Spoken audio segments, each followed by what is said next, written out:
Eto no mga kababayan, napakasipag po talaga ni Mayor Isko Moreno, no, dahil kahit umulan, bumagyo, bumaha ay talagang hindi mapigilang umikot sa lungsod ng Maynila para lang makita niya ang sitwasyon ng lungsod ng Maynila, no. At ito nga isa sa mga makikita natin dito na kanya pong nasaksihan yung pagbaha, no, diyan sa may LRT. At yan naman po ay inaksyonan talaga agad ni Yorme, no, at ng kanyang mga tauhan dyan sa Maynila. So magaling po talaga itong si Yorme. Action agad talaga siya.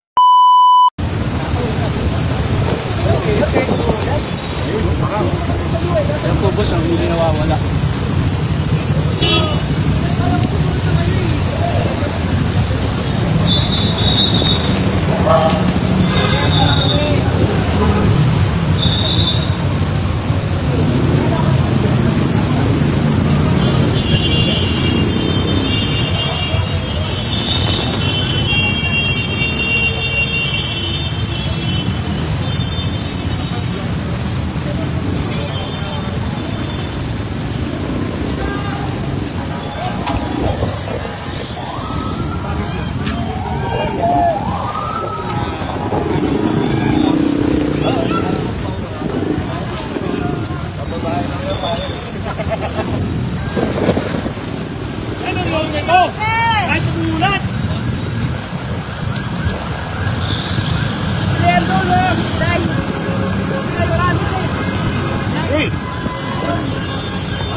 Sa kabila ka na. Kukunyatan kita eh. Doon ka na, doon. Binigyan ko na nga kayo ng terminal eh.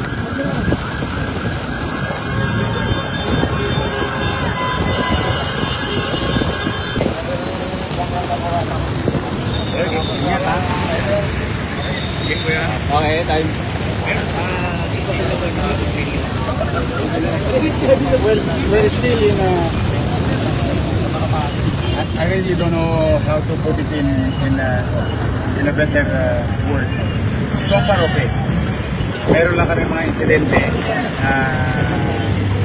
talagang kailangan bigyan ng concern. Ito, Calao, Top Avenue. Major thoroughfares has to be cleared of any obstruction, hopefully, even flooding ng major thoroughfare para tuloy-tuloy. Ang isang challenge namin ngayon is nasa northern Manila, o yung Estero de Sumungapo. Kasi may pinagawa na yung congressman, flood control, hindi nagamit, hindi tumatakbo, useless. Kaya yung mga kababayan namin po sa Sumungapo, baka ngayon doon. Ayun na nalulungkot tayo. I hope that DPWH and MMD will look into this because all Esteros pumping station is under the management and supervision ng MMDA at saka DPWH. So kami naman, we try to augment and use our resources, ang aming engineering, DPS, and DRRMO to really secure yung mga major roads, major thoroughfares, and some unnecessary yung mga dapat na TLC na ng madalang panahon. Dahil natakot kami pagka lumakas ang hangin, baka tumumba yung mga poste ng Meralco, dala ng hinahampas sa mga puno. Marami na nag-clear since this morning. We will continue addressing conclusion at mag-isa. So, posibleng sa mga epekto bagyo, and hopefully walang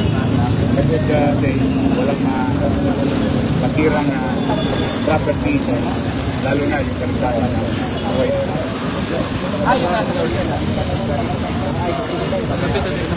Yes. I think it's high time to really address the drainage system of the entire city.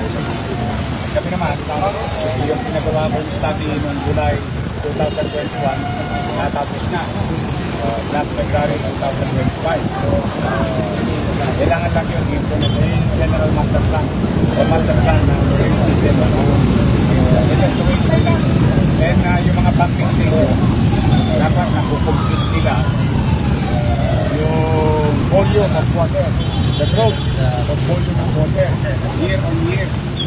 Para naman yung mga ginagamit namin pump station at buho, sapat na bulikot para ibata sa and hopefully, I think it is, kami naman, mga taga-lokal, kahit patuloy kami mag-ano, yayanigin namin lagi yung national government. Hindi yayanigin in a negative way. We will continue to pound them with information and things that we need to do because we have to work hand in hand. We cannot do it alone.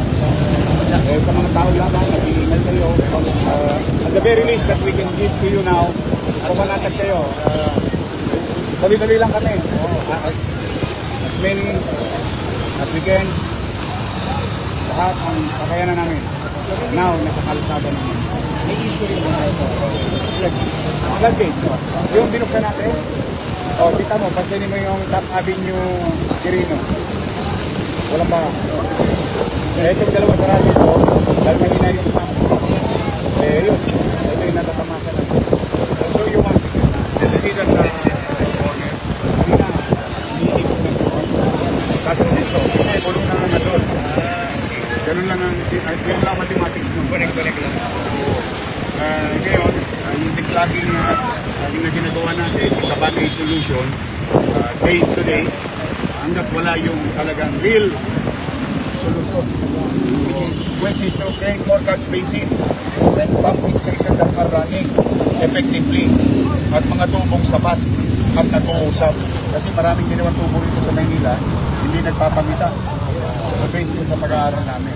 But I think hindi nagtatagpo. Dinadahanap pero hindi nagtatagpo.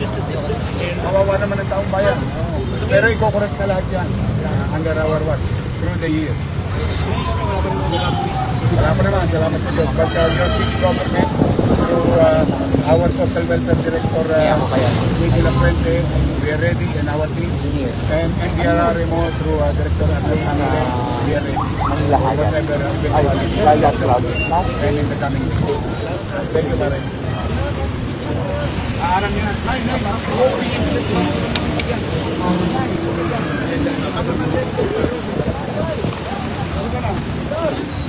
love you. Pag-ingat ka na.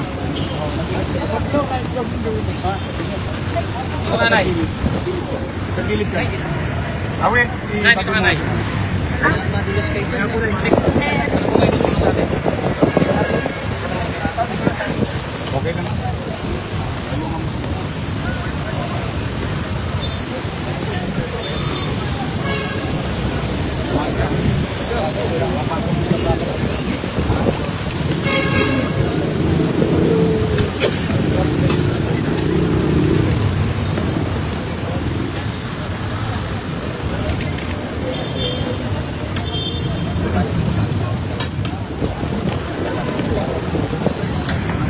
Wala tayong automated na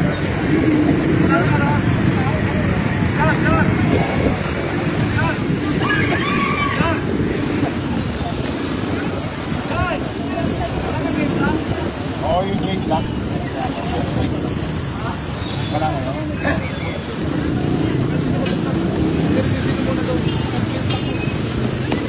Ayun. Hindi ko madali. Walang pouring of water. Walang anong tawag doon yung parang whirlpool yan.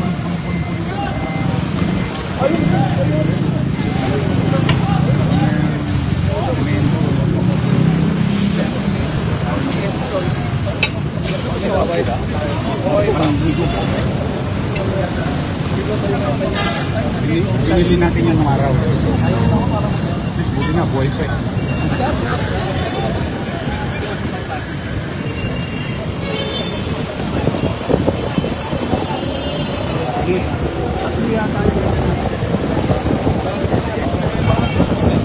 Hangin.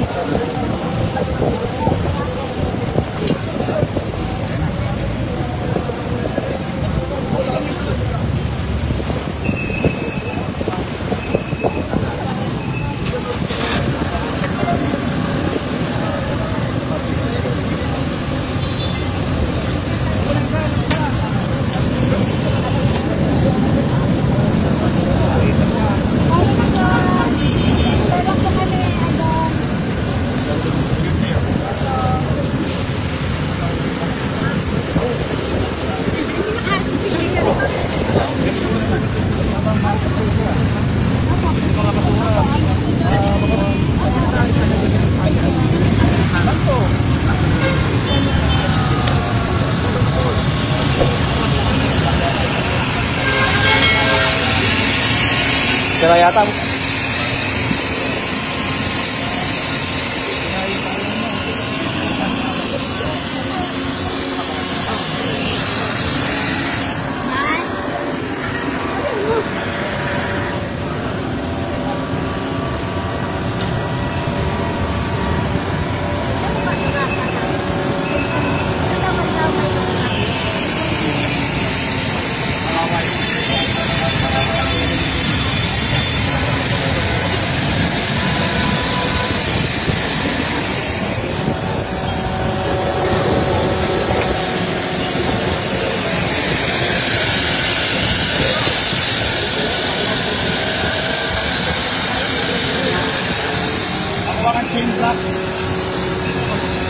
Bukas pa makatapos yun. Hindi pa kailangan na nakataas.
Yun.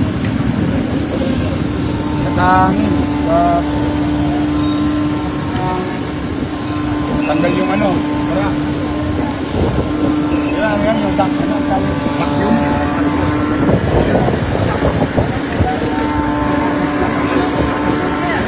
Putik talaga. O yan, putik talaga. General. Kailan mo, putik talaga. Urak.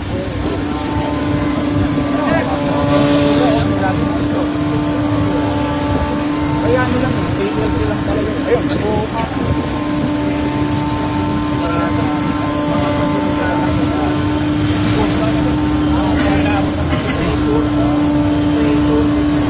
urak talaga eh.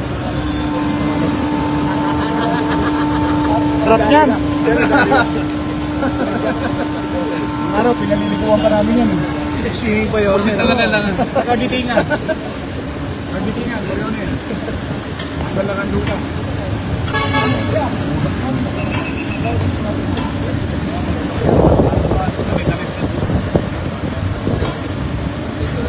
Sabi ko na, DLC lang.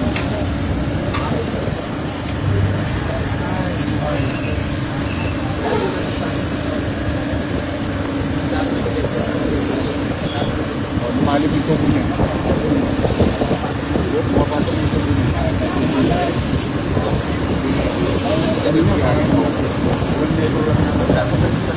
May kalto yung hapon. Yung mga part dito nakita natin. Yung mga part dito. Mga illegal part.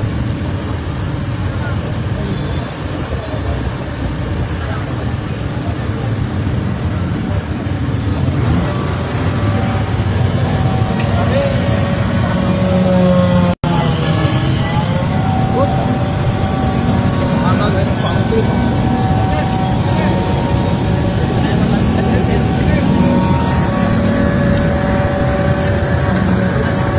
ah. Sarap! Alat-alat!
Murah talaga ang price, no?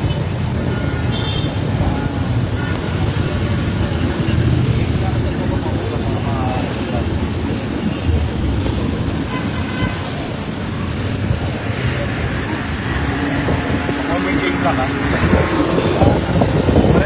There.